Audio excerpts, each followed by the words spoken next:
നമസ്കാരം. ഇന്ന് നമ്മോടൊപ്പം ഈ സംഭാഷണത്തിൽ അതിഥിയായിട്ടുള്ളത് ശ്രീ രോഹിത് ജയരാജ്.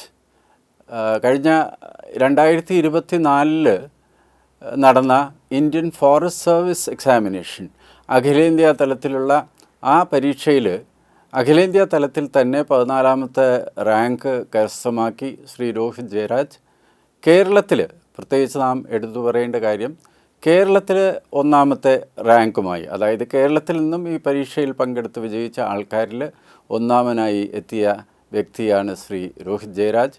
കഴിഞ്ഞ 4-5 വർഷമായിട്ട് അദ്ദേഹം സിവിൽ സർവീസസ് എക്സാമിനേഷൻസും ഫോറസ്റ്റ് സർവീസിന് വേണ്ടിയിട്ടുള്ള തയ്യാറെടുപ്പും ഒക്കെ നടത്തി മുന്നോട്ട് വന്ന നേട്ടം കൈവരിച്ച വ്യക്തിയാണ്. കണ്ണൂരാണ് അദ്ദേഹത്തിൻ്റെ സ്വദേശം. അദ്ദേഹവുമായിട്ട് സംസാരിക്കാനുള്ള ഈ ഒരു അവസരം ഒരു ഭാഗ്യം എന്ന് തന്നെ പറയേണ്ടിയിരിക്കുന്നു. രോഹിത്, ആദ്യമായിട്ട് എനിക്ക് ചോദിക്കാനുള്ളത്, ഈ ഫോറസ്റ്റ് സർവീസ് എന്ന് പറയുന്ന പ്രത്യേകിച്ചുള്ള ഒരു പരീക്ഷ, പ്രിലിമിനറി എക്സാം രണ്ടിനും കോമൺ ആണെന്നാണ് ഞാൻ മനസ്സിലാക്കുന്നത്. മെയിൻസും പിന്നെ പേഴ്സണാലിറ്റി ടെസ്റ്റ് അല്ലെങ്കിൽ ഇൻ്റർവ്യൂ ഇതിന് പ്രത്യേകിച്ച് നടത്തപ്പെടുന്നു. പക്ഷേ എന്തുകൊണ്ടാണ് ഈ ഫോറസ്റ്റ് സർവീസിൽ താല്പര്യം എങ്ങനെ വന്നു? എന്താണ് അതിൻ്റെ ഒരു ആകർഷണം? പ്രത്യേകിച്ച് എന്തെങ്കിലും കാരണം ഉണ്ടായിരുന്നോ ഫോറസ്റ്റ് സർവീസ് പരീക്ഷയിൽ കേന്ദ്രീകരിച്ച് ആ പരീക്ഷയിൽ എഴുതാനും പിന്നെ അത് മറികടക്കാനും വേണ്ടിയിട്ടുള്ള ശ്രമങ്ങളുടെ പിന്നിലെന്തായിരുന്നു കാര്യം? ഇതിന് രണ്ടിനും സിമിലർ, പ്രിലിംസ് സെയിം ആണ്. പക്ഷെ ആകെ ഡിഫറൻസ് വരുന്നത് ഓപ്ഷനിലായിരുന്നു. ഇതിന് സിവിൽസിന് നമുക്കൊരു ഓപ്ഷനും ഇതിന് 2 ഓപ്ഷനും, പിന്നെ പേപ്പറിൽ ചെറിയ ഡിഫറൻസ് ഉണ്ട്. GK mains syllabus moral same ആണ്, പക്ഷെ എന്നാലും ഒരു പേപ്പറിൻ്റെ എണ്ണത്തിൽ വ്യത്യാസമുണ്ട്. അപ്പം ഫസ്റ്റ് ഓഫ് ഓൾ ഇത് ഫോറസ്റ്റ് സർവീസ് എഴുതാനുള്ളൊരു ക്വാളിഫിക്കേഷൻ കുറച്ച് ഡിഫറെൻ്റ് ആയിരുന്നു. സിവിൽസിൽ യൂഷ്വലി ഒരു ഗ്രാജുവേഷൻ മതിയെങ്കിലും ഫോറസ്റ്റ് സർവീസിൽ ഒരു സയൻസ് ബാക്ക്ഗ്രൗണ്ടുള്ളൊരു ഗ്രാജുവേഷൻ വേണം എഴുതാൻ വേണ്ടിയിട്ട്. അപ്പോൾ എനിക്ക് ഓൾറെഡി ഞാനൊരു എഞ്ചിനീയറിംഗ് ബാക്ക്ഗ്രൗണ്ട് ആയതുകൊണ്ട് ഞാൻ അത് എലിജിബിൾ ആയിരുന്നു കൊടുക്കാൻ വേണ്ടിയിട്ട്. അപ്പോൾ ആദ്യം തന്നെ ഇത് സിവിൽസ് അപ്ലൈ ചെയ്യുന്ന സമയത്ത് ഞാൻ രണ്ടും കൊടുക്കാറുണ്ടായിരുന്നു. പക്ഷേ ഈ ഒരു ഓപ്ഷനിൽ ബുദ്ധിമുട്ടുണ്ടായിരുന്നു. അപ്പം ഞാൻ എൻ്റെ ഒരു ലാസ്റ്റ് അറ്റംപ്റ്റ് ആ സമയത്തേക്ക് ഞാൻ രണ്ടിൻ്റെ ഓപ്ഷൻ സെയിം ആക്കി വെച്ചു.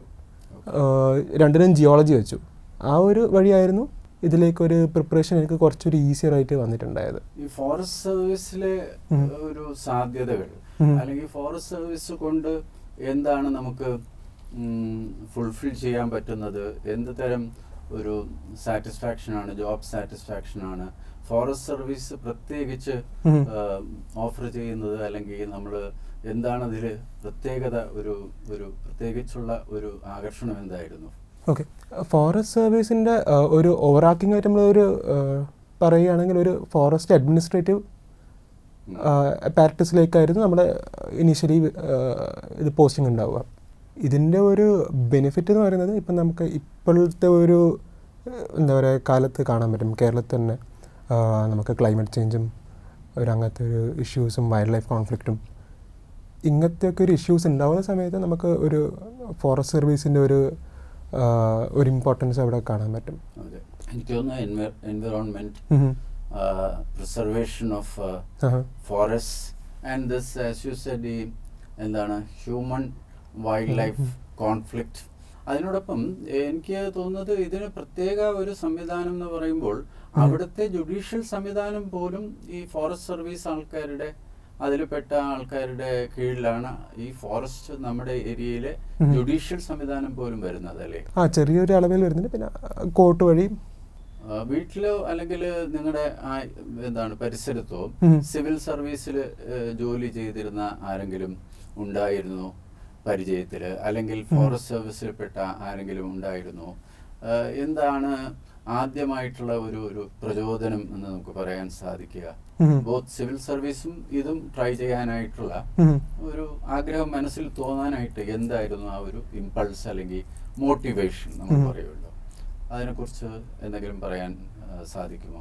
അടുത്തുള്ള ഏതെങ്കിലും ആൾക്കാരാണോ നമ്മളെ പ്രചോദിപ്പിച്ചത്? ഇന്ന ആളെവിടെ നിന്ന് നേടി പരിചയമുള്ള അങ്ങനെ എന്തെങ്കിലും ഇതുണ്ടോ ഇതിൻ്റെ പുറകിൽ? ഇല്ല, അങ്ങനെ പരിചയക്കാരൊന്നും ഇനീഷ്യലി ഉണ്ടായിരുന്നില്ല. ഇനീഷ്യലി സിവിൽസ് തന്നെയായിരുന്നു ഫോക്കസ് ചെയ്തിട്ടുണ്ടായിരുന്നത്. ഞാൻ അങ്ങനെ ആയിരുന്നൊരു കോളേജ് കഴിഞ്ഞപ്പോൾ ഒരു ആഗ്രഹം ഉണ്ടായിരുന്നത്. അപ്പോൾ ആ ഒരു ഇതിലായിരുന്നു ഞാൻ ട്രിവാൻഡ്രത്ത് വന്നിട്ടുണ്ട്.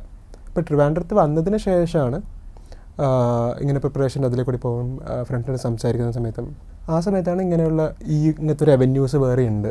ഇതേപോലെ തന്നെ സിവിൽസിനെ പോലെ തന്നെ നല്ലൊരു സർവീസ് ഇതിനുണ്ട്, നമുക്ക് രാജ്യത്തിനെ സെർവ് ചെയ്യാൻ പറ്റും. അപ്പം ഇങ്ങനെയൊക്കെയുള്ള ഈ ഒരു അവന്യൂസിനെ അറിഞ്ഞു വന്നത് അതിനുശേഷമാണ് ഇതും ഒരു സീരിയസ് ആയിട്ട് കൊടുക്കാൻ തുടങ്ങിയത്. ഇതിൻ്റെ ഒരു ഘടന നമ്മുടെ പ്രിലിമിനറി എക്സാം ഫോറസ്റ്റ് സർവീസിനും സിവിൽ സർവീസസിനും കോമൺ ആണ് അല്ലേ? അതെ. അപ്പൊ അത് 4 തവണയോ മറ്റോ 5 തവണ കടന്നു പ്രിലിമിനറി എക്സാം തന്നെ. നമുക്കറിയാം രാജ്യത്തിലെ എത്രയോ യുവാക്കള് they are trying to clear the prelims first, then the mains and then the personality test or the interview. അപ്പം എന്നോട് വേറെ ചില യുവ സുഹൃത്തുക്കൾ പറഞ്ഞത് 5 തവണ എഴുതിയതില് 4 തവണ 6 തവണ എഴുതിയായിരുന്നു, 5 തവണ പ്രിലിംസ് പാസ്. 6 തവണയിൽ 5 തവണ പ്രിലിംസ് പാസ്സാകാന്ന് വെച്ചാല് അത് ശരിക്കും പറഞ്ഞാൽ നല്ല പ്രിപ്പറേഷൻ അല്ലെങ്കിൽ അങ്ങനത്തെ ഒരു കൺസിസ്റ്റൻസി ഉണ്ടാവാൻ സാധ്യതയില്ല എന്നൊക്കെ പറയുന്നു. അപ്പൊ പ്രിലിംസിന് വേണ്ടിയിട്ടുള്ള പ്രിപ്പറേഷൻ ഇപ്പോൾ പരിപാടി കാണുന്ന ആൾക്കാരും യുവാക്കളും കുട്ടികളും ഒക്കെ കാണുമല്ലോ, സ്റ്റുഡൻസും, എന്താണ് ആ ഒരു അനുഭവം പങ്കിടുവാനായിട്ടുള്ളത്? സോ പ്രിലിംസ് നമ്മൾ യൂഷ്വലി കുറച്ച് സെറ്റ് ഓഫ് ബേസിക് ബുക്സ് പറയാറുണ്ട്. അപ്പോൾ അത് ഞാൻ കൺസിസ്റ്റൻ്റ് ആയിട്ട് വായിക്കാറുണ്ടായിരുന്നു. അപ്പം സാധാരണ പ്രിലിംസ് വരുന്നൊരു 3 മാസം മുമ്പേ അതിനൊരു 2-3 തവണ റിവൈസ് ചെയ്ത് അത് മനഃപ്പാഠമാക്കി വെക്കാറുണ്ടായിരുന്നു. പിന്നെ അത് കൂടാതെ ഞാൻ വേറെ തന്നെ ചെയ്തിരുന്നു വെച്ചാൽ ഞാനൊരു ടെസ്റ്റ് സീരീസ് ഒരുപാട് ചെയ്യാറുണ്ടായിരുന്നു. ഇപ്പം ആ ടെസ്റ്റ് സീരീസിൽ എവിടെയൊക്കെയാണ് എനിക്ക് തെറ്റ് പറ്റിയത് അത് മാത്രം നോട്ട് ചെയ്ത് വെക്കുക, അത് പിന്നീട് അതിൻ്റെ അകത്ത് പിന്നെയും പോവുക, അതൊക്കെ ചെയ്യാറുണ്ടായിരുന്നു. പിന്നെ അൾട്ടിമേറ്റ്ലി ഒരു ഭാഗ്യം ഉണ്ടായിരുന്നു. കാരണം ആ ഒരു ദിവസം എന്തെങ്കിലും ഒരു ചെറിയ ഹെൽത്ത് ഇഷ്യൂ ഒക്കെ വന്നാൽ തന്നെ, അപ്പോൾ ഇതുവരെ അങ്ങനെ ഒന്നും ഉണ്ടായിട്ടില്ല, അതുകൊണ്ട് ആ ഒരു ഭാഗ്യത്തിൻ്റെ ഒരു ഇൻവോൾവ്മെന്റ് ഉണ്ടായിരുന്നു. മനസ്സിലായി. അപ്പം അതായത് പ്രിലിംസിന് വേണ്ടി മാത്രമാണെങ്കിൽ നമ്മൾ ഒരു ദിവസം സാധാരണഗതിയിൽ എത്ര മണിക്കൂറാണ് ഈ പ്രിപ്പറേഷന് വേണ്ടി, എത്ര മാസത്തോളം? സാധാരണഗതിയിൽ ഇപ്പൊ മിക്കവാറും ഐക്യുവിന്റെ ഡിഫറൻസ് ഉണ്ടാവാം. ഇപ്പൊ എന്റെ IQ അല്ല രോഹിത്തിന്റെ IQ, അല്ലെങ്കിൽ ഇത് കാണുന്ന ഏതെങ്കിലും കുട്ടികൾ പല രീതിയിലുള്ള ബാക്ക്ഗ്രൗണ്ടും കുട്ടികളൊക്കെ ഉണ്ടാവുള്ളൂ. എന്നാലും ഒരു സാധാരണഗതിയിൽ എത്ര മണിക്കൂറത്തെ preparation over how many months would be required for really clearing the prelims? കാരണം അവിടെ കുറെ അധികം തവണ അപ്പിയർ ചെയ്തുകൊണ്ട് എനിക്ക് തോന്നുന്നത് രോഹിത്തിന്റെ അനുഭവം മറ്റുള്ളവർക്ക് പ്രയോജനം ചെയ്യുമെന്ന് തോന്നുന്നു. ഇപ്പോൾ ഒരു സ്റ്റുഡൻറ്റ് ഇനീഷ്യലി സ്റ്റാർട്ട് ചെയ്യുകയാണെങ്കിൽ എനിക്ക് തോന്നുന്നു ഒരു 6 to 7 months വേണ്ടി വരുമായിരിക്കാം. ജസ്റ്റ് ഒരു ഓവറാക്കിങ് പറയുന്നത് എൻറ്റയർ സിലബസിലേക്ക് കൂടി പോകാൻ വേണ്ടിയിട്ട്. ബട്ട് ലെറ്റ്സ് സേ ഒരു കുട്ടി ഇപ്പം ഒരു പ്രാവശ്യം ഓൾറെഡി സിലബസിലേക്ക് കൂടി പോയിട്ടുണ്ട്, പിന്നെ അതിനുവേണ്ടി പ്രിലിംസിന് മാത്രം നോക്കുകയാണെങ്കിൽ എനിക്ക് ഒരു 4 മാസം കൊണ്ട് നമുക്കത് കവർ ചെയ്യാൻ പറ്റുന്നതായിരിക്കും. അല്ല, ഒരു ദിവസവും ഒരു ദിവസം എത്ര മണിക്കൂർ ഇതിനു വേണ്ടി മാത്രമായിട്ട് നീക്കി വെക്കേണ്ടി വരും താങ്കളുടെ എന്താണ് അനുഭവത്തിൽ? ഡിസ്ട്രാക്ഷൻ ഇല്ലാണ്ട് അങ്ങനെ പഠിക്കാൻ എനിക്കൊന്നൊരു 8 hours എങ്കിലും കൊടുക്കേണ്ടി വരും, ഡിസ്ട്രാക്ഷൻ ഇല്ലാതെ. മനസ്സിലായി.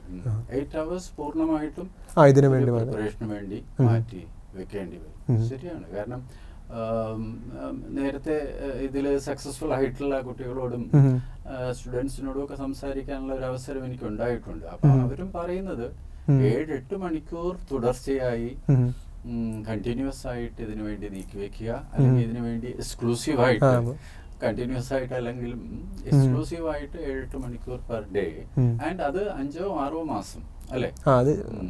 അത് പ്രിലിമിനറീസിന് വേണ്ടി മാത്രം. ഇനി മെയിൻസിലേക്ക് വരുമ്പോൾ അവിടെ എന്തെങ്കിലും ഒരു സ്ട്രാറ്റജി, ഇതിനു വേണ്ടിയിട്ടുള്ള ഹാർഡ് വർക്ക് നമുക്ക് മനസ്സിലായി. ഇതിലെന്തെങ്കിലും ഉപായങ്ങൾ അല്ലെങ്കിൽ ഇപ്പം ഓപ്ഷണൽ സബ്ജക്ട്സ് ചൂസ് ചെയ്യുക, അങ്ങനെ ഏതെങ്കിലും സജഷൻസോ അഭിപ്രായങ്ങളോ ഉണ്ടോ? ഇന്നത് ചൂസ് ചെയ്താൽ നമുക്കത് കുറച്ചുകൂടി എളുപ്പമാവും മെയിൻസ് ക്ലിയർ ചെയ്യുക എന്നുള്ളത്. രോഹിത്തിന്റെ ഒരു അനുഭവം ഒന്ന് പറയാമോ? നമ്മൾ മെയിൻസ് നോക്കുകയാണെങ്കിൽ ഓപ്ഷനിൽ വളരെ ഇമ്പോർട്ടൻ്റ് ആയിട്ടൊരു ഘടകമാണ്. കാരണം ഈ ബാക്കി GS1, GS2, GS3, GS4 ഈ 4 സാധനത്തിലും നമ്മളൊരു ലെവൽ ഓഫ് എഫേർട്ട് ഇട്ടാൽ എനിക്ക് തോന്നിയിട്ടുള്ള പേഴ്സണലായി തോന്നിയിട്ടുള്ളത് ഒരു എബവ് ആവറേജ് ഒരു മാർക്സ് നമുക്ക് നേടിയെടുക്കാൻ പറ്റും. അപ്പം ബാക്കിയുള്ള കോമ്പറ്റീറ്റേഴ്സിന് തന്നെ നമ്മളെ ഡിഫറൻഷ്യേറ്റ് ചെയ്യാൻ പോകുന്നത് മെയിൻലി വരുന്നത് ഓപ്ഷനിലും പിന്നെ SIയും എത്തിക്സും ആയിരിക്കാം. അപ്പോൾ ഈ ഓപ്ഷനിൽ തന്നെ അതിൽ നല്ലൊരു സ്കോപ്പ് ഉണ്ട്. അപ്പം അത് ഇനീഷ്യലി സെലക്ട് ചെയ്യുന്നത് കുറച്ചും കൂടി നമുക്ക് ഇഷ്ടപ്പെടുന്ന സാധനം, നമുക്ക് കുറച്ചും കൂടി സ്കോറിങ് ആക്കാൻ പറ്റുന്ന ഒരു ഇൻഡിവിജ്വൽ ടേസ്റ്റിനുള്ള ഒരു ഓപ്ഷനിൽ അത് അങ്ങനെ സെലക്ട് ചെയ്യുന്നത് വളരെ ഇമ്പോർട്ടൻ്റ് ആണെന്ന് എനിക്ക് തോന്നുന്നു. അപ്പോൾ രോഹിത്തിന്റെ കാഴ്ചപ്പാടിൽ, രോഹിത്തിന്റെ ബാക്ക്ഗ്രൗണ്ട് ബിടെക് എഞ്ചിനീയറിംഗ്, ഏത് ബ്രാഞ്ച് ആയിരുന്നു? Mechanical engineering. അപ്പോൾ മെക്കാനിക്കൽ എഞ്ചിനീയറിംഗ് കഴിഞ്ഞിട്ട് രോഹിത് ഓപ്ഷണൽസ് എടുത്തത് ജിയോളജി അല്ലേ? ഇനീഷ്യലി സോഷ്യോളജി ആയിരുന്നു, പിന്നീട് ജിയോളജിയിലേക്ക് മാറി. അപ്പോൾ സോഷ്യോളജി ജിയോളജി എടുത്തത് കൊണ്ടുള്ള എന്താണ് മെച്ചം? സ്കോറിങ്ങിന്റെ എബിലിറ്റിയിലോ പഠിക്കാനുള്ള ഒരു എന്താണ് എളുപ്പം എന്നുള്ള രീതിയിലോ എന്തെങ്കിലും മെച്ചം ഈ സബ്ജക്റ്റിനെ കുറിച്ചും നമുക്ക് പറയാൻ പറ്റുമോ? സോഷ്യോളജി ഞാൻ എടുത്തത് ഇനീഷ്യലി കണ്ടപ്പോൾ അതിൻ്റെ സിലബസ് കമ്പാരിറ്റീവ്ലി ഒരു ചെറുതാണെന്ന് എനിക്ക് തോന്നിയിട്ടുണ്ടായിരുന്നു. പിന്നെ അതിന് നമ്മുടെ GS ഉണ്ട്. നമ്മൾ സാധാരണ ബാക്കിയുള്ള പേപ്പേഴ്സിനുമായിട്ട് ഒരു ചെറിയൊരു താരതമ്യം, അതിൽ പഠിച്ച കാര്യങ്ങൾ നമുക്ക് മറ്റ് സാധാരണ ഇൻകോർപ്പറേറ്റ് ചെയ്യാൻ പറ്റും. എനിക്ക് അങ്ങനെ തോന്നുന്നു. കുറച്ച് അനുബന്ധമായ കുറേ കാര്യങ്ങൾ ജനറൽ സ്റ്റഡീസിലും ഉണ്ടാവും. പക്ഷെ എനിക്ക് ഞാൻ സോഷ്യോളജി ഒരുപാട് നോക്കിയിട്ടുണ്ടായിരുന്നെങ്കിലും പഠിച്ചിട്ടുണ്ടായിരുന്നു, എനിക്ക് അതിനൊരു എബവ് ആവറേജ് മാർക്സ് വന്നിട്ടുണ്ടായിരുന്നില്ല. മേ ബി ആ ഒരു റൈറ്റിംഗ് സ്കിൽസോ ആ ഒരു സോഷ്യോളജി എന്ന സബ്ജക്റ്റ് എഴുതേണ്ട രീതിയിൽ എഴുതാനുള്ളൊരു അതെനിക്ക് വന്നിട്ടുണ്ടാവില്ല. അതുകൊണ്ടായിരുന്നു പിന്നെ ജിയോളജിയിലേക്ക് മാറിയത്. ജിയോളജി ഒരു ടെക്നിക്കൽ സബ്ജക്റ്റ് ആയതുകൊണ്ട് തന്നെ അത് കമ്പാരിറ്റീവ്ലി ഒരു ഈസിയർ ആയിരുന്നു എനിക്ക് ഐഡൻറ്റിഫൈ ചെയ്യാൻ വേണ്ടിയിട്ട്. എഞ്ചിനീയറിംഗ് ബാക്ക്ഗ്രൗണ്ടിന്റെ ഒരു പശ്ചാത്തലത്തിലാണോ? മേ ബി അതും ഹെൽപ്പ് ചെയ്തിട്ടുണ്ടാവാം എന്ന് വിശ്വസിക്കുന്നു. കാരണം ഇതിൻ്റെ കുറച്ചൊരു സയൻറ്റിഫിക് ആണ്, കുറച്ചൊരു ഡയറക്റ്റ് ആണ് ആൻസേഴ്സ് ഒക്കെ. അപ്പം ജിയോളജി ഐ വാസ് ഏബിൾ കുറച്ചും കൂടി അണ്ടർസ്റ്റാൻഡ് ചെയ്യാനും കുറച്ചും കൂടി അത് റീപ്രൊഡ്യൂസ് ചെയ്യാനും പറ്റുന്നുണ്ടായിരുന്നു. മനസ്സിലായി. അപ്പം എനിക്കിപ്പോൾ മനസ്സിലായത്, അതായത് ജിയോളജി ശരിക്കും സയൻസിന്റെ ഭാഗമായിട്ട്, സോഷ്യോളജി കുറച്ചുകൂടി ആർട്സ്, അപ്പം കുറച്ചുകൂടി വിശദമായിട്ട് എഴുതാനും ഇത് കുറച്ചുകൂടി പ്രിസൈസ് ലോജിക്കൽ ആയതുകൊണ്ടും ഈ കുറച്ചുകൂടി സ്വീകാര്യം ആയി തോന്നി എന്നുള്ളതല്ലേ പറയാം. എസ്പെഷ്യലി ഒരു ബിടെക് ബാക്ക്ഗ്രൗണ്ടിൽ നിന്ന് വരുമ്പോൾ, സയൻസ് മാത്തമാറ്റിക്സ് ബാക്ക്ഗ്രൗണ്ടിൽ നിന്നൊക്കെ വരുമ്പോൾ ജിയോളജി കുറച്ചുകൂടി നല്ലതാണെന്നുള്ള ഒരു ഇത് തോന്നി. ഇനി ഈ ഒരു 4-5 വർഷത്തെ ശരിക്കും പറഞ്ഞാല് ജേണി ആയിരുന്നല്ലോ. കാരണം എല്ലാ വർഷവും ഇത് പരീക്ഷയ്ക്ക് പോകുന്നു, അത്രയും പ്രിപ്പയർ ചെയ്യുന്നു. അപ്പൊ ഇതിൽ മെന്റേഴ്സ് ഒക്കെ ഉണ്ടായിട്ടുണ്ടോ? അതായത് ഇന്ന സബ്ജക്ട്സ്, അങ്ങനെ മെന്റോർഷിപ്പിനെ കുറിച്ച് എത്രത്തോളം പ്രാധാന്യമുണ്ട്? ഈ mentor somebody to look up to, somebody who will correct you, somebody who will guide you. ആ ഒരു കാര്യത്തിനെ കുറിച്ച് ഒന്ന് വിശദീകരിക്കാമോ? Mentor it can be anyone. അപ്പം ഇനീഷ്യലി വന്ന സമയത്ത് നമുക്ക് ഇവിടെ കുറച്ച് ടീച്ചേഴ്സ് ഉണ്ടായിരുന്നു, മാത്യു സാറ്, അതുൽ സാർ, അവരൊക്കെ. സോ അവർ പോയ വഴിയായതുകൊണ്ട് അവർ നമ്മുടെ തെറ്റുകൾ കാണുമ്പോൾ ഓക്കെ ഈ വഴി പോയിട്ട് ചില സബ്ജക്റ്റിനൊക്കെ നമുക്ക് ഒരുപാട് ഇൻവെസ്റ്റ് ചെയ്തോളും ഇനീഷ്യലി വരുന്ന സമയത്ത്. അപ്പോൾ അവർ പറഞ്ഞുതരും ഓക്കെ ഇത്ര ഇൻവെസ്റ്റ് ചെയ്താലും ഒരു കോസ്റ്റ് ടു ഔട്ട്പുട്ട് ഉണ്ടാവില്ല. അപ്പം അത് ഭയങ്കര ഇമ്പോർട്ടൻ്റ് ആയിരുന്നു. പിന്നെ കുറച്ച് കഴിയുമ്പം ഈ പ്രിപ്പറേഷനിലേക്ക് കൂടി വരുന്ന സമയത്ത് പിന്നെ കുറച്ച് ഫ്രണ്ട്സിനൊക്കെ പരിചയപ്പെട്ടു. അപ്പോൾ അവർക്കും ഇതേപോലെ കുറച്ച് എക്സ്പീരിയൻസ് ഉണ്ടായിരുന്നു. അപ്പം ആ ഒരു ഗൈഡൻസ് ഒക്കെ എനിക്ക് തോന്നുന്നു വളരെ ഇമ്പോർട്ടൻ്റ് ആയിരുന്നു. അൾട്ടിമേറ്റ്ലി എനിക്ക് തോന്നുന്നത് വെച്ചാൽ നമുക്ക് ഇപ്പം പണ്ടൊരു നോളേജിൻ്റെ ഒരു ഡെർത്ത് ഉണ്ടായിരുന്നു. ഇപ്പം പക്ഷെ അങ്ങനത്തെ ഒരു ഇഷ്യൂ ഇല്ല. ഇപ്പോൾ ഒരുപാട് ഒരു ആക്സസ് ഉണ്ട്. അപ്പം നമുക്ക് ഏത് സെലക്ട് ചെയ്യണം, ഒരു സാധനത്തിൽ എത്രത്തോളം ഇൻവെസ്റ്റ് ചെയ്യണം, എവിടെ കട്ട് ഷോട്ട് ചെയ്യണം, അതൊന്നും അറിയാൻ വേണ്ടിയിട്ട് ചില സമയം നമുക്ക് ഒന്ന് ബുദ്ധിമുട്ടിപ്പോവും. ഫോർ ഇൻസ്റ്റൻസ് ഹിസ്റ്ററി ഒക്കെ നമ്മൾ പഠിക്കുകയാണെങ്കിൽ ഇത് ഭയങ്കര വാസ്റ്റാണ്. വേണമെങ്കിൽ നമുക്ക് ഏൻഷ്യൻ ഹിസ്റ്ററി 2-3 ബുക്കോ അല്ലെങ്കിൽ 2-3 ആഴ്ച വരെ പഠിച്ചാലും ഓരോ കിങ്ങിൻ്റെയും അങ്ങനെ പഠിക്കാൻ പറ്റും. പക്ഷെ അൾട്ടിമേറ്റ്ലി അതിനെക്കൊണ്ട് ഔട്ട്പുട്ട് ഉണ്ടാവുമെന്ന് ചോദിച്ചാൽ പറയാൻ പറ്റൂല. മേ ബി ഉണ്ടാവാം, ബട്ട് ഉണ്ടാവാതിരിക്കാം. അവിടെയാണ് ഈ മെന്റേഴ്സിന്റെ ഒരു സ്വാധീനം വരുന്നത്. അപ്പോൾ അവർക്ക് ഇത് പോയിന്റ് ഔട്ട് ചെയ്യാൻ പറ്റും. എത്ര സമയം ഏത് ഏരിയയ്ക്ക് വേണ്ടി നമ്മൾ സ്പെൻഡ് ചെയ്യണം, എത്രത്തോളം ഫോക്കസ് നമ്മൾ കൊടുക്കണം. അവിടെ മാത്യൂസ് അദ്ദേഹം ഏതൊക്കെ വിഷയമാണ് നിങ്ങൾക്ക് ഒരു ഗൈഡൻസോ അല്ലെങ്കിൽ തന്നിരുന്നത്?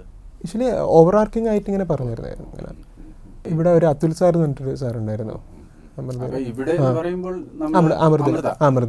അമൃത അക്കാഡമിയിൽ ജോയിൻ ചെയ്തത് ഏത് വർഷമായിരുന്നു? അതിന്റെ ഇവിടുത്തെ ഒരു എന്താണ് നമ്മുടെ ഡിസിപ്ലിൻ അല്ലെങ്കിൽ പഠിപ്പിക്കുന്ന രീതി, ഇവിടുത്തെ ഓവറോൾ ഒരു അന്തരീക്ഷം, അതിനെ കുറിച്ചൊക്കെ എന്താണ് അനുഭവം ഒന്ന് പറയാമോ? ഞാൻ 2018 ഒരു മിഡ് ആകുമ്പോഴാണ് എഞ്ചിനീയറിംഗ് കഴിഞ്ഞിട്ടുണ്ടായത്. അത് കഴിഞ്ഞ് കുറച്ച് മാസങ്ങൾക്ക് ശേഷം എനിക്കൊന്ന് ഇവിടെ വന്നിട്ടുണ്ടായിരുന്നു തോന്നുന്നു. സോ ഇവിടുത്തെ ഒരു ബെനിഫിറ്റ് എനിക്ക് ഫീൽ ചെയ്തെന്ന് വെച്ചാൽ ഇവിടെ ഒരു ഹോസ്റ്റൽ അതൊക്കെ അവർ തരുന്നുണ്ട്. അപ്പോൾ ആ ഒരു അറ്റ്മോസ്ഫിയറിൽ നമുക്ക് എന്താ എല്ലാവരും പഠിക്കുന്നവരാണ്. അപ്പോൾ ആ ഒരു മോട്ടിവേഷൻ എല്ലാ സമയത്തും ഉണ്ടാവും, വേറെ ഡിസ്ട്രാക്ഷൻ ഒന്നുമില്ലാതെ. അതായത് ഒരു പിയർ ലെവലിലുള്ള ആ പ്രിപ്പറേഷൻ എല്ലാവരും ചെയ്യുന്നു. എല്ലാവരും ഇതേപോലെ കുറച്ച് അധികം സമയം ഇതിനു വേണ്ടി ഫോക്കസ് ചെയ്യുന്നു. അപ്പൊ അതൊക്കെ ശരിക്കും പറഞ്ഞാൽ നമ്മളെ സ്വാധീനം ചെലുത്തും അല്ലെ. അപ്പൊ ഇവിടുത്തെ ഈ ഡിസിപ്ലിന്റെ കാര്യത്തിലൊക്കെ ഇവര് ഈ അക്കാഡമിയിൽ ഇത്ര മണിക്കൂർ പഠിക്കണം, അങ്ങനത്തെ കർശനമായിട്ടുള്ള ഒരു നിരീക്ഷണം ഒക്കെ ഉള്ള ഇതാണോ, അന്തരീക്ഷമാണോ ഇവിടെ ഉള്ളത്? അൾട്ടിമേറ്റ്ലി അതൊക്കെ എനിക്ക് തോന്നുന്നത് അതൊരു പേഴ്സണൽ ലെവൽ ഓഫ് വ്യക്തിപരമാണ്. പക്ഷെ ഇവർ ആ ഒരു അറ്റ്മോസ്ഫിയർ തരുന്നുണ്ട്, നമുക്കത് വേണമെങ്കിൽ യൂട്ടിലൈസ് ചെയ്തിട്ട് ഒരു ഔട്ട്പുട്ടിലേക്ക് വരാം. പിന്നെ എനിക്ക് അമൃതയായിട്ടുള്ള വേറൊരു ബെനിഫിറ്റ് തോന്നിയിട്ടുള്ളത്, ഇപ്പം എൻ്റെ ജേണി കുറച്ച് കൊല്ലങ്ങളായി. അപ്പം ഇനീഷ്യലി ഞാൻ 2019 ആ ടൈമിൽ മാത്രമേ കോഴ്സിൽ ജോയിൻ ചെയ്തിട്ടില്ലെങ്കിലും അതിനുശേഷവും പിന്നീട് എപ്പോഴോ മെയിൻസോ അങ്ങനത്തെ പ്രോഗ്രാംസ് വരുന്ന സമയത്ത് ഞാൻ ഇവിടെ അവരവരെ സപ്പോർട്ട് ചെയ്യാറുണ്ടായിരുന്നു. ഫോർമലായിട്ട് ഇവിടെ പഠിച്ചിട്ടില്ലാത്ത സമയത്ത് പോലും ഗൈഡൻസും അങ്ങനത്തെ ഒരു ഫ്രീഡം, ആ ഒരു സപ്പോർട്ട് ഉണ്ടായിരുന്നു. ഇവിടുന്ന് പഠിച്ച രോഹിത്തിന്റെ ബാച്ചില് വേറെ ആരെങ്കിലും ഈ ഫോറസ്റ്റ് സർവീസിൽ ഇതേപോലത്തെ നേട്ടം ഉണ്ടാക്കിയോ നമ്മുടെ ലിസ്റ്റിലുണ്ടോ ഈ വർഷം? ഇല്ല. പക്ഷെ സിവിൽ സർവീസസിൽ മെയിൻസ് കടന്ന് പിന്നെ ഇന്റർവ്യൂ ഒക്കെ കഴിഞ്ഞ ആൾക്കാര് വേറെ ഉണ്ടാവണം. ഇനിയിപ്പം ഈ ഇന്ത്യൻ ഫോറസ്റ്റ് സർവീസ് തന്നെ നമ്മൾ ചൂസ് ചെയ്ത് ഇത് കണ്ടിന്യൂ ചെയ്യുമോ, അതോ ഇപ്പം ഈ സിവിൽ സർവീസ് ഓപ്ഷൻ ഇനിയും ഉണ്ടല്ലോ, അങ്ങനെ എഴുതുന്നവരെ കുറിച്ച് നമ്മൾ കേട്ടിട്ടുമുണ്ട്. കഴിഞ്ഞ വർഷം എനിക്ക് തോന്നുന്നത് IPS നേടിയ ഒരു മലയാളി സ്റ്റുഡന്റ് വീട്ടിൽ പറയാതെ സിവിൽ സർവീസ് വീണ്ടും എഴുതി IAS-ല് 4-ാമത്തെയോ 5-ാമത്തെയോ റാങ്ക് കിട്ടി. അപ്പം ഇത് അനൗൺസ്മെന്റ് വന്നപ്പോഴാണ് മാതാപിതാക്കളെ പോലും അറിഞ്ഞത്. നമ്മൾ കാണാറുണ്ട്, അതായത് ഇപ്പൊ ഇന്ത്യൻ റവന്യൂ സർവീസ് കിട്ടിയതിന് ശേഷം വീണ്ടും IAS നേടണം അല്ലെങ്കിൽ ഫോറിൻ സർവീസ്. അപ്പൊ അങ്ങനെ എന്തെങ്കിലും ഒരു ആഗ്രഹം മനസ്സിലുണ്ടോ ഇനിയും പരീക്ഷ എഴുതാനായിട്ടുള്ള? അറ്റ് പ്രസന്റ് ഞാനൊരു അടുത്തൊരു എക്സാം എഴുതാൻ അങ്ങനെ തീരുമാനിച്ചിട്ടില്ല. ഇപ്പം മനസ്സിലുള്ളത് ഇപ്പം ട്രെയിനിങ്ങിന് ജോയിൻ ചെയ്യണം, എന്നിട്ട് ജോബിന് ജോയിൻ ചെയ്യുക. ഇപ്പം മനസ്സിൽ അത് മാത്രമേ തീരുമാനിച്ചിട്ടുള്ളൂ, വേറെ എഴുതാനുള്ളൊരു പ്ലാന് വെച്ചിട്ടില്ല. ഈ സിവിൽ സർവീസ് ഒരു എന്താണ് ആസ്പിറേഷൻ, അത് ഇപ്പോ എന്റെ കാഴ്ചപ്പാടില് ഒരു 30 വർഷം മുമ്പ് 35 വർഷം മുമ്പ് കേരളത്തില് അല്ലെങ്കിൽ തിരുവനന്തപുരത്ത് അതേപോലത്തെ സെന്റേഴ്സിലൊന്നും അത്ര ശരിക്കും പോപ്പുലർ ആയിരുന്നില്ല, അല്ലെങ്കിൽ അതിനു വേണ്ടിയിട്ടുള്ള സംവിധാനങ്ങളില്ലായിരുന്നു. ഇന്നിപ്പം തിരുവനന്തപുരത്ത് ഇതിനു വേണ്ടിയിട്ടുള്ള സ്ഥാപനങ്ങളുണ്ട്. നമ്മുടെ അമൃത അക്കാഡമി അതിനെ സപ്പോർട്ട് ചെയ്യുന്നുണ്ട്. അപ്പം ഇനി ഇപ്പം ഇതിലേക്ക് വരണം എന്ന് ആഗ്രഹിക്കുന്ന കുട്ടികളോട്, എസ്പെഷ്യലി സ്റ്റുഡൻസിനോട്, ഇതിന്റെ ഒരു പ്രിപ്പറേഷൻ അല്ലെങ്കിൽ ഒരു ഇതിനു വേണ്ടിയിട്ടുള്ള തയ്യാറെടുപ്പ് മാനസികമായിട്ട് എത്ര വയസ്സിൽ ശരിക്കും തുടങ്ങണം എന്നാണ് ഇപ്പൊ തോന്നുന്നത്? അതായത് ഇപ്പൊ ഞാൻ മാധ്യമങ്ങളിലൊക്കെ അഡ്വർടൈസ്മെന്റ് കാണുന്നുണ്ട് 8-ാം ക്ലാസ് 9-ാം ക്ലാസ്, അപ്പൊ തന്നെ തുടങ്ങണോ, അല്ലെങ്കിൽ എന്തൊക്കെ ഹാബിറ്റ്സ് ആണ് ഇതിനെ നമുക്ക് സഹായിക്കുക? പത്രം വായന അല്ലെങ്കിൽ ജനറൽ റീഡിങ്, അങ്ങനത്തെ എന്തെങ്കിലും നിരീക്ഷണങ്ങൾ ഒന്ന് പങ്കുവെക്കാമോ? എനിക്കൊന്ന് പേപ്പർ റീഡിങ് തന്നെ വുഡ് ബി ഡൂയിങ് ഒരുപാട് നമ്മുടെ മെയിൻസിന് ആൻസർ റൈറ്റിംഗ് അങ്ങനത്തെ സംഭവം. സോ ഇനീഷ്യലി ചെറുപ്പം മുതലേ ഒരു നല്ലൊരു ക്വാളിറ്റി പേപ്പർ വായിക്കുക എന്നുണ്ടായിരുന്നെങ്കിൽ, ന്യൂസ് പേപ്പർ റീഡിങ് ഉണ്ടെങ്കിൽ ഒരു നമ്മുടെ രാജ്യത്തിനെ പറ്റിയും കേരളത്തിനെ പറ്റിയും ഉള്ളൊരു ഇൻഫർമേഷൻ, പൊളിറ്റിക്സിനെ പറ്റിയുള്ള ഇൻഫർമേഷൻ, എൻവയൺമെൻറ്റിനെ പറ്റിയുള്ള ഇൻഫർമേഷൻ അതൊക്കെ നമുക്ക് ഓൾറെഡി നമ്മൾ അറിയാണ്ട് തന്നെ നമ്മളത് മനസ്സിൽ വരുന്നതായിരിക്കും. പിന്നെ എൻ്റെ ഒരു പേഴ്സണൽ ഒരു അഭിപ്രായം എന്ന് വെച്ചാൽ നമ്മൾ ഇതിന് ഒരു ഫോമൽ ട്രെയിനിങ് എടുക്കുന്നുണ്ടെങ്കിൽ ഐഡിയലി ഒരു ഡിഗ്രി അത് കഴിഞ്ഞിട്ട് മതി. അതാണ് എൻ്റെ ഒരു പേഴ്സണൽ ഒരു ഒപ്പീനിയൻ. തീർച്ചയായിട്ടും. അപ്പൊ പറഞ്ഞു വരുന്നത്, അതായത് ഈ ന്യൂസ് പേപ്പർ റീഡിംഗ് എന്നുള്ളത് ഒരു ഹാബിറ്റ് ആക്കി, അല്ലെ? ഒരു ഹാബിറ്റ് ആവണം സ്കൂളിൽ പഠിക്കുമ്പോൾ തന്നെ. പിന്നെ പൊതു കാര്യങ്ങളിൽ generally whatever is happening around us, രാജ്യത്തിലും സംസ്ഥാനത്തും അന്താരാഷ്ട്ര തലത്തിലും ഉള്ള സംഭവ വികാസങ്ങൾ നമ്മൾ മനസ്സിലാക്കണം. പക്ഷേ ഫോർമൽ ആയിട്ടുള്ള കാര്യം ഒരു ട്രെയിനിങ് അല്ലെങ്കിൽ കോഴ്സിൽ ജോയിൻ ചെയ്യുന്നത് നമ്മുടെ ഡിഗ്രി കഴിഞ്ഞിട്ടല്ലേ? എൻ്റെ ഒരു അതെന്ന് വെച്ചാൽ ചില സമയം നമ്മളിപ്പം ഡിഗ്രിക്ക് മുമ്പാറ്റം ചെയ്താൽ മേ ബി ആ ഡിഗ്രി ഇതിന് ഹാമ്പർ ആവുമോ അറിയില്ല. സോറി, ഡിഗ്രിക്ക് എന്താ പറയുക, ലെറ്റ്സ് ഇതിനും കുറച്ച് എമൗണ്ട് ഓഫ് ടൈം നമ്മൾ കൊടുക്കേണ്ടി വരും പഠിക്കുന്ന സമയത്ത്. ഇപ്പം ഡിഗ്രിക്ക് നമുക്ക് അത്ര മാർക്ക് കിട്ടിയിട്ടില്ലെങ്കിൽ ഒരു മേ ബി ഒരു ഓൾട്ടർനേറ്റ് കരിയർ ചോയ്സ് നമുക്ക് നഷ്ടപ്പെട്ടേക്കാം. ആ ഒരു ഫീലിംഗിലായിരുന്നു ഞാൻ അങ്ങനെ പറഞ്ഞത്. അതെ അതെ. അതായത് ഇപ്പോൾ ഡിഗ്രിയോടൊപ്പം തന്നെ വല്ല ഫോർമൽ കോഴ്സിൽ ജോയിൻ ചെയ്യുകയാണെങ്കിൽ നമുക്ക് ആദ്യം എന്തായാലും സ്വായത്തമാക്കേണ്ടത് അല്ലെങ്കിൽ നേടേണ്ടത് ഒരു ബേസിക് ഡിഗ്രി, അതിൽ നല്ല മാർക്കും അല്ലെങ്കിൽ ഗ്രേഡും മേടിക്കുക. അപ്പൊ അവിടെ എന്തെങ്കിലും പ്രശ്നം വരുമോ എന്നുള്ളത് ഓക്കെ, അത് എന്താണ് സ്ഥിരപ്പെടുത്തിയതിനു ശേഷം, അത് കൈവരിച്ചതിന് ശേഷം പിന്നെ ഇതിലോട്ട് കിടക്കുക എന്നുള്ള ഒരു രീതിയാണ് അഭികാമ്യമായിട്ട് തോന്നുന്നത്, അല്ലേ? ഈ എല്ലാ വർഷവും ഇന്ത്യൻ ഫോറസ്റ്റ് സർവീസിൽ എത്ര ലക്ഷം പേര് അല്ലെങ്കിൽ എത്ര കുട്ടികളാണ് അപ്പിയർ ചെയ്യുന്നത്, അവസാനം എത്ര പേരെയാണ് സെലക്ട് ചെയ്യുന്നത് എന്നുള്ളതിനെ കുറിച്ച് ഒന്ന് പറയാമോ? ഫോറസ്റ്റ് സർവീസിന് മാത്രമായിട്ട് എത്ര കൊടുക്കുന്നത് എനിക്ക് അത്ര വലിയ ഡേറ്റ ഇല്ല.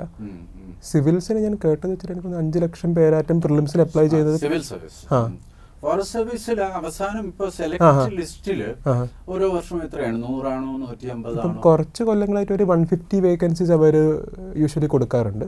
എനിക്ക് തോന്നുന്നു പണ്ടൊക്കെ കുറവായിരുന്നു, ഒരു 50 വേക്കൻസി ഒക്കെ വരാറുള്ളൂ. അപ്പോൾ യൂഷ്വലി ഇപ്പോൾ 150 വരുന്നുണ്ട്. അപ്പം ആ 150-ല് 14ാമത്തെ റാങ്ക് വളരെയധികം അഭിമാനം. അതും കേരളത്തിൽപ്പെട്ട ഒരാള് ഇതിനുവേണ്ടി വളരെ പ്രയാസപ്പെട്ട് തയ്യാറെടുത്തു. കേരളത്തിലെ റാങ്കേഴ്സിന്റെ ഇടയ്ക്ക് യു ആർ നമ്പർ 1, അല്ലേ? സോ വളരെയധികം സന്തോഷം ഇത്രയും സമയം സംസാരിക്കാൻ പറ്റിയതിൽ. എല്ലാ ഭാവുകങ്ങളും നേരുന്നു. ദൈവം അനുഗ്രഹിക്കട്ടെ. Okay, thank you for having me.